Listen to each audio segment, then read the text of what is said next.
Hey guys, just picked up something from Subispeed. So these are the LED front turn signals.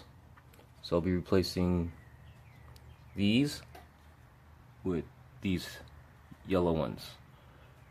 So there you go. Alright, so got one of them installed. It's a little close look. That's OEM, and that's the clear LED with black chrome, clear lens with black chrome. The one thing I hate about these LEDs is that you always have to add these things in, whatever they're called, resistors or whatever, and never find a good place to mount them. So just in case you guys want to know where I mounted it, turn the light down a little. I mounted it right on the frame.